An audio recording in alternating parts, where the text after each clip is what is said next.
Steve here. It's the show where I answer your questions, and this week's first question comes from Dylan Jones, who says, if you already haven't in a past video I'm unaware of, can you tell your story of your departure from religion? What flavor of Christian were you, and when did you start to question it, and why? I know I've told this story before, both in videos of my own and also in appearances on podcasts and other people's videos, but I'm more than happy to talk about myself if you insist.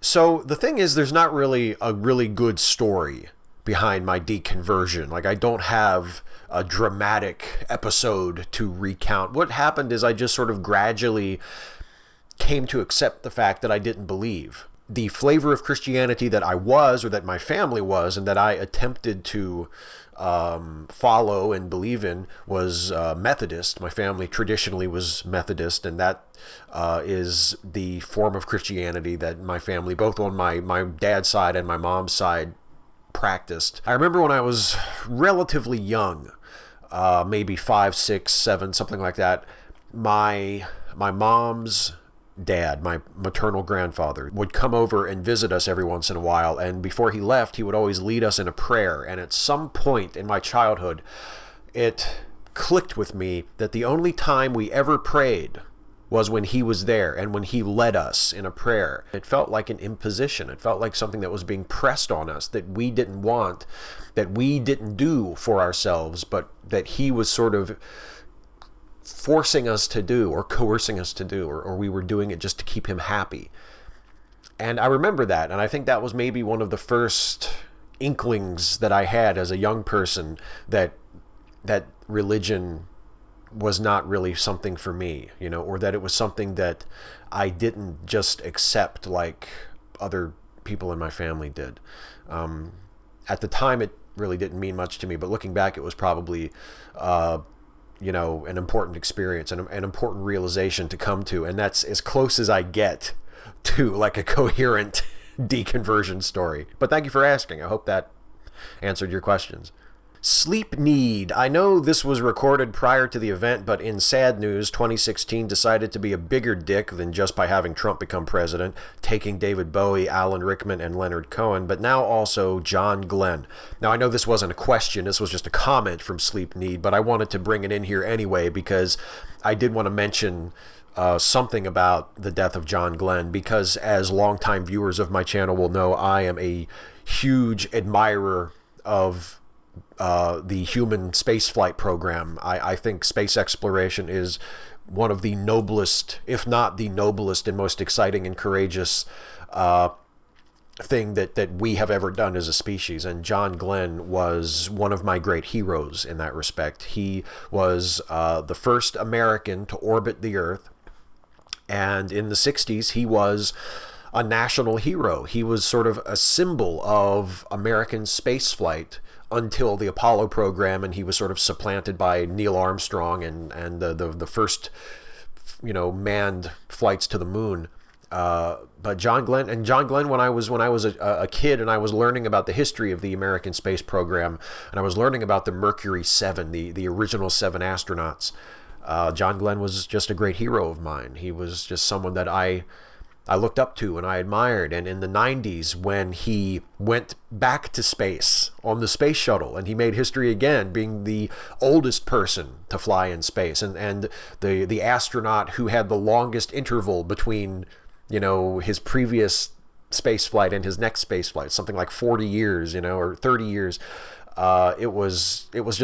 He was just such an admirable person. And, he was a member of Congress and a senator for many years. He was a Democrat. He was just someone that I greatly admired. He was a good citizen.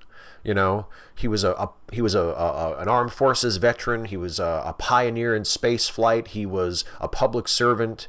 By most accounts that I have read, he was a nice guy, a thoughtful, compassionate person, and in many ways emblematic of the best of us. And it's a sad day that we are now without him, because he truly was an American hero. And I include Sleep Needs' non-question comment purely as an excuse to offer a brief remembrance of him, and to say that I'm grateful that he was here, and I'm grateful for the inspiration that he gave me. And Godspeed, John Glenn. Ahoy Yerno, I became a father for the second time last week. Do you think my children will have it better than me? Because sometimes I wonder about that, and I don't like it. Every generation has had its problems, and our generation seems to have to deal with neo-fascism, growing inequality, and a dying planet. These are not issues we can ignore much longer. Follow-up question. My parents had to deal with the Cold War. My grandfather kindly asked to work in a camp by the Nazis, and he hid in the wood for 4 years. Do I even have a right to complain by comparison? It's not like Trump is Hitler, yet, and climate change will only destroy the planet in 200 years or so. Après nous le déluge, which means after us comes the flood. Again, apologies for my dreadful French pronunciation. I mean, it's sort of like a generational version of the fallacy of relative privation. I mean, you can say, well, my father's generation or my grandfather's generation had to deal with such more formidable challenges, so do I really have a right to complain about Trump or the looming threat of climate change? I mean, yes, I think you do have a right to complain because you live in this generation. These are the challenges that we face. You have every right to complain. You have every right to be worried. You have every right to be angry, and you should use all of those things as motivation to try and address those problems. We all should. We should all be doing that. Are people better off economically now than people were in my parents' generation or my grandparents' generation? I mean, when my father was growing up, his father was the only parent who worked regularly. His father, my grandfather, worked on the railroad for 30 years, was never extremely well paid, but was paid well enough to own his own home, and eventually, once he reached a certain level of salary and the family was secure, he was able to provide a very comfortable living for himself and his son and his wife, and save a lot for retirement and invest and afford to take vacations and afford to pay medical bills for himself and for his wife when they reached their late years, their senior years. And I mean, that sort of thing just is much more difficult to find nowadays. It's unfortunately very possible that your children or children from this generation of people just overall will not have it as good as their parents. And that's a disgrace because there's no reason why it should be that way. Bruce Bartup, Steve, that was a great You Had to Ask. Classic. On a scale of 1 to 10, just how fantastic is your channel and its residents? For example, Matt Helmer's beautifully written prose piece, so moving, enough to keep one trying when all hope is gone. So good. The badinage between you and Kevin, a standing treat. So many others. And do you realize just how much you and this channel are hated and despised? They say there are views you won't hear, subjects you are afraid of, blocked by Steve, etc. Doesn't it give you a shot in the arm every day to prove to them just by continuing to exist that you prove them wrong? It sure works for me. Well, it works for me too, Bruce, and thank you very much. And it's one of my favorite questions that I've gotten in a long time, just for your use of the word badinage. What a wonderful word. We don't get that word very often where I'm from. Maybe they say it more often in your neck of the woods, but around here we would say something like, repartee or banter, but badinage, what a beautiful word. It does give me a shot in the arm to see how powerless many of my detractors are. People with much larger YouTube audiences than I have made videos about me claiming to destroy me. And yet here I am. In fact, here I am having not missed a beat. It is a good feeling. And on a scale of 1 to 10, I mean, how great is my channel? I would say maybe a 5 or a 6, but people like you, people like Kevin, people who have supported me and asked questions on this series for almost 220 episodes and been patrons of mine, supported me through Patreon or through PayPal donations, who shared my videos, who like my videos, who leave comments that are supportive or constructive. Those are tens. You folks are tens. I don't know what I am on a scale of 1 to 10, but you folks are tens. And knowing that I have that behind me, even if I have a smaller audience, than the people who occasionally attack me, knowing that I have such a wealth of support and confidence and love behind me, makes whatever attempts to troll me or strawman me or attack me by these abusive little petty misogynists and racists and rape apologists and professional trolls, whether they have 1 million subscribers or a few 100,000 subscribers or what, whether they make one video about me or make dozens of videos about me in some bizarre obsession to prove how irrelevant I am, makes no difference. They have no power over me. I do what I want to do. I make the videos I want to make. I talk about things that are important to me. I say the things that I think need to be said or that I feel like I can say in my voice. And that's what matters. And they are powerless to stop me. And one of the reasons why they're powerless to stop me is because of you guys. Because of you folks, I should say, in my continuing effort to purge my vocabulary of casually sexist language. Because of you folks. And I can't tell you how grateful I am for that and how much I love you for that. Yandaime, hey Steve, with another holiday coming up, more people will be in the company of family members who may have voted for Donald Trump. I have many white friends who have expressed the sentiment that they would like to avoid their conservative right-wing family members at all cost. I, however, am of the line of thought that these conversations need to take place at the holiday dinner table among family members, especially among working-class white families who, by and large, supported the demagogue. Do you have any conversation tactics for your white audience struggling with this dilemma that could make these awkward holiday dinner conversations easier? Do you plan on discussing the election outcome with anyone in your family this holiday season? Thanks.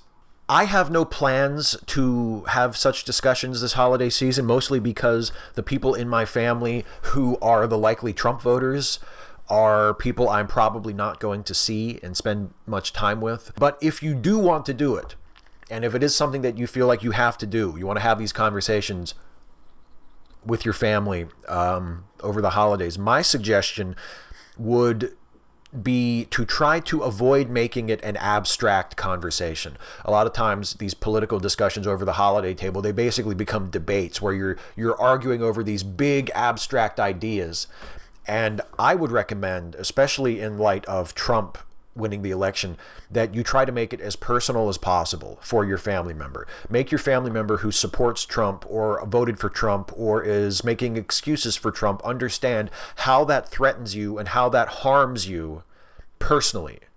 If you are a member of a group that Trump targeted during his campaign, if you are a member of a group that is threatened by the people, the white supremacists, the rape apologists that Trump has empowered through his campaign, through the appointments he has made to his cabinet thus far, through the promises he has made, through the actions he has taken, through the words he has said, if you are a member of one of those groups that feels personally attacked and threatened by the Trump administration, make that known. I think you need to make it about you. I think you need to make it about the reasons that you feel hurt and threatened and fearful as a result of Trump's victory.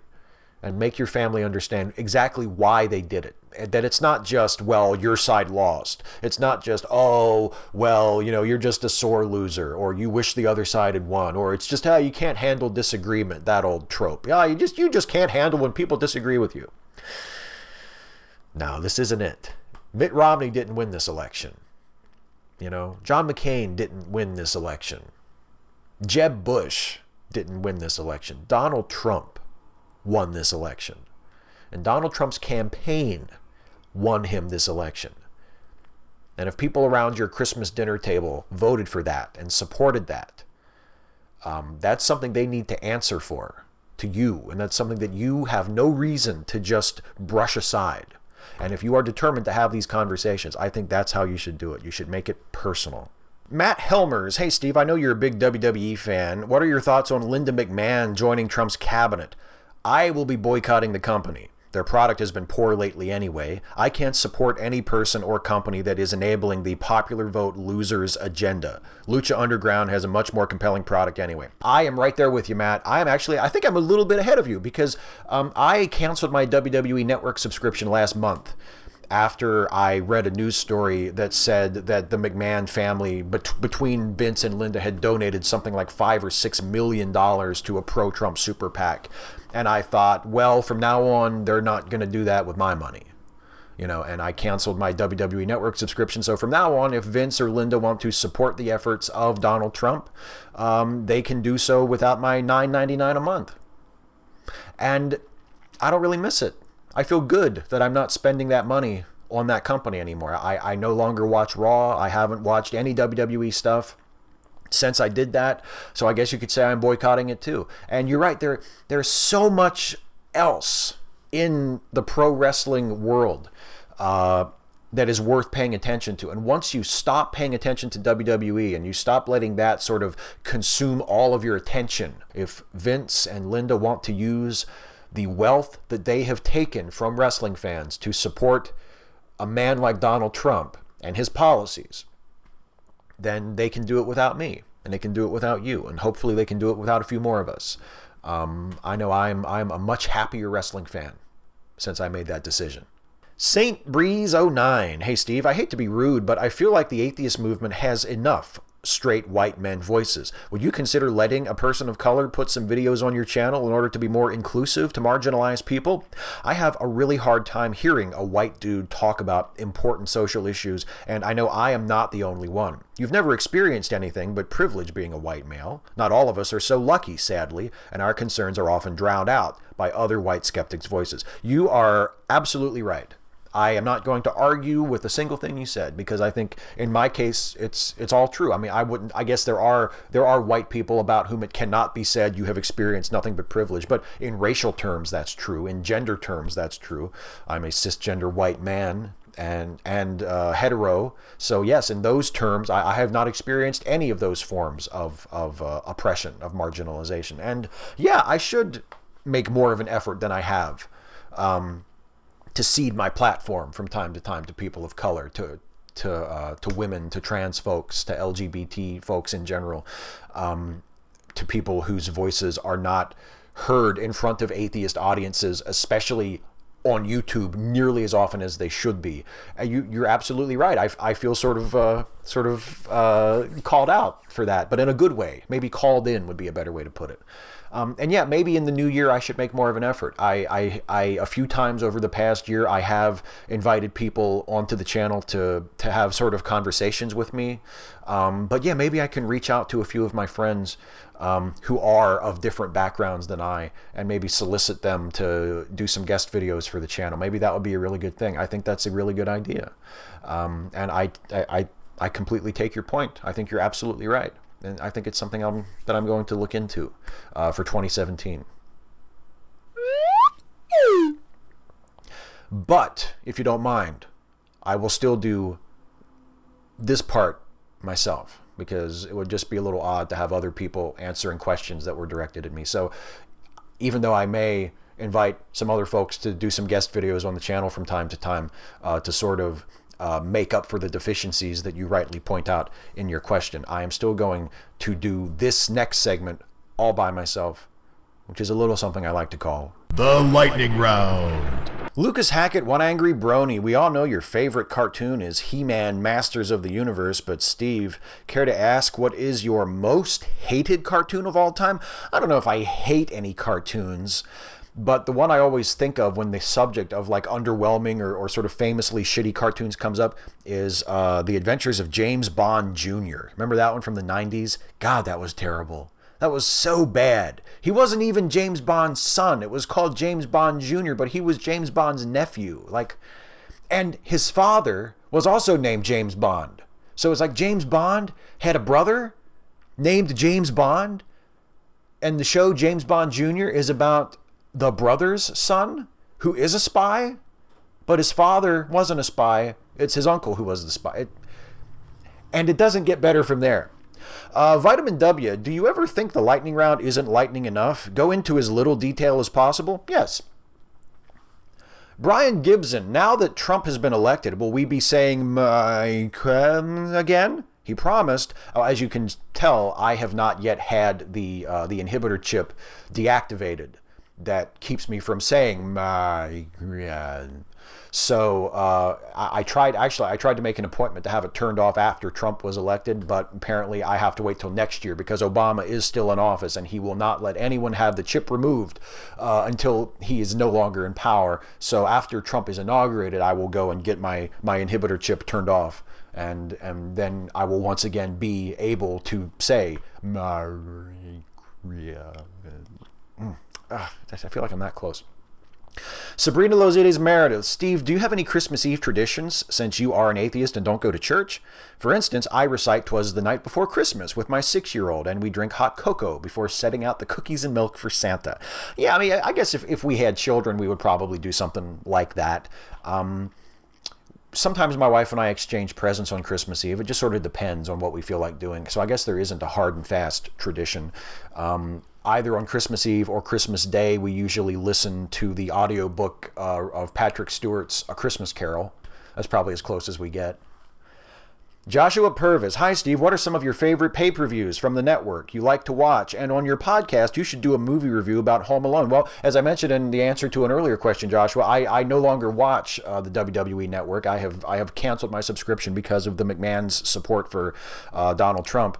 But my favorite pay-per-views back when I used to watch the network, I mean, I liked Wrestle War 92. I thought that was good. I liked the Flair Steamboat trilogy from 1989. Which was Chi-Town Rumble, and then Clash of Champions, which wasn't a pay-per-view, and then Wrestle War. So those are some of my favorites. WrestleMania 17, WrestleMania 20, those are some of my favorites. And I don't know if we'll ever do Home Alone on late seating. I mean, I think it would be a great show, actually. And maybe I'll do a video about Home Alone because I just watched it yesterday, actually, coincidentally. And I think it's a terrible movie. Like, I think Home Alone is a terrible movie. But it's terrible in a really fascinating way that I think I could get something out of. So maybe I'll make a movie, or I'll make a video about Home Alone. Patrick Dodds. Steve, are there any movies that you like or even love that have not been officially released on a digital format? I personally would love to see It Came from Hollywood, but it probably won't happen. There's got to be at least one title you're pining for, right?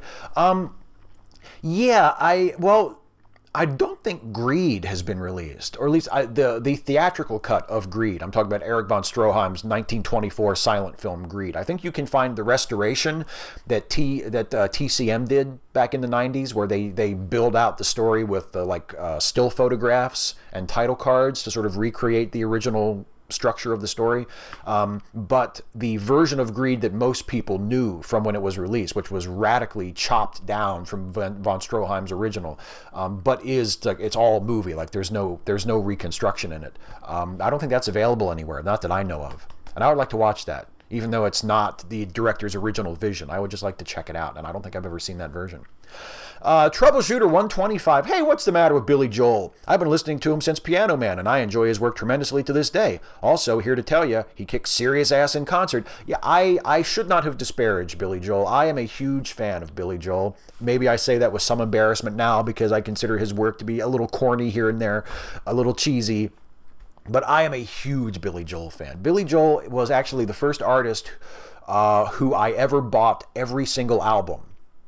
That was my first great quest as a teenager when I started having my own money and I was buying CDs and stuff. I bought every single Billy Joel studio album over the course of many months, and I have to own it. I have to own it. I can't deny it. I'm a huge fan of Billy Joel. Justice for All. Hi, Steve. I've watched nearly all your videos over the last couple years and just wanted to tell you how much I enjoy and appreciate what you do. Well, thank you, Justice for All. When I see yet another destructive example of American self-destructive behavior, I seek out your reaction to it. You usually manage to reassure me that not all Americans are insane. I really need that this year. Well, thank you again. Speaking of insanity, why do you have your monitor sitting on a stack of mail? That seems like a very awkward paperweight. Surely a block of wood or a stale donut would be more attractive. Well, actually, I'm going to blow your mind here, Justice for All. It's not sitting on a stack of mail. The stack of mail is actually sitting on the monitor. There's like a little foot there that the monitor has, and I just put the mail on top of that. So it's not actually sitting on the stack of mail. I do have a block of wood, but I am saving it. Because with the Trump administration looming, I don't know if I'm going to need that block of wood in order to burn it for fuel, for warmth or to cook some food. So I'm going to hang on to it. And the same thing with the stale donut that I'm keeping in storage. I just want to hold these things back just in case I need them in the next couple of months.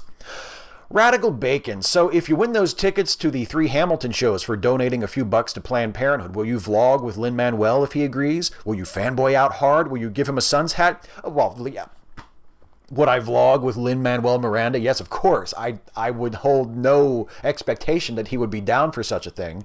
But if he wanted to, if he was willing to, oh my God, of course I would. I would go full Emma Watson on his ass. I would be like, can we just make a video for like an hour and I can just ask you fawning questions and gush and you can, I don't know, maybe freestyle a little for me? I would do, yeah, absolutely. I would fanboy so fucking hard if I got to do a video with Lin-Manuel Miranda or hang out with him. Would I give him I would give him this Suns hat. I would give him the Suns hat off my very head if that is what he desired. Absolutely.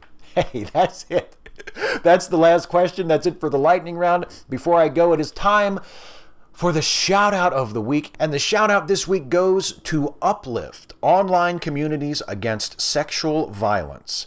In my answer to Bruce Bardup's question earlier, I referenced some of the less savory aspects of the YouTube community, specifically the atheist community, the people who have built their brands and their audiences on attacking people and inciting abuse and harassment and making targets of other people.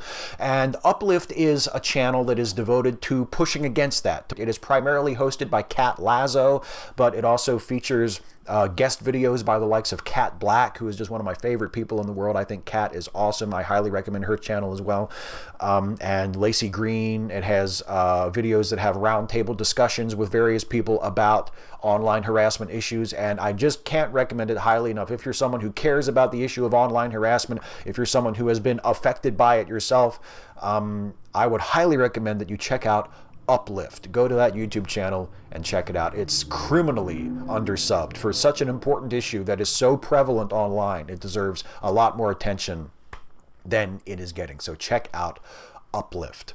Also, as I always tell you this time of the show, check out the Lemmy Listen podcast. These are podcasts that are created by my very good friend Jason Harding, and they are all produced and mostly co-hosted by Mr. Harding himself. There is, of course, Lemmy Finish, the original Lemmy Listen podcast, which Jason co-hosts with Finite Atticus. There is Filmtastic Voyage, which is actually hosted not by Jason, but rather by Mike and Alex. There is Cinetific, the movie science podcast. I'm gonna get it right. The movie science podcast that deals with the scientific validity of popular films. There's American Monsters and How to Destroy Them, the hilarious improv comedy podcast.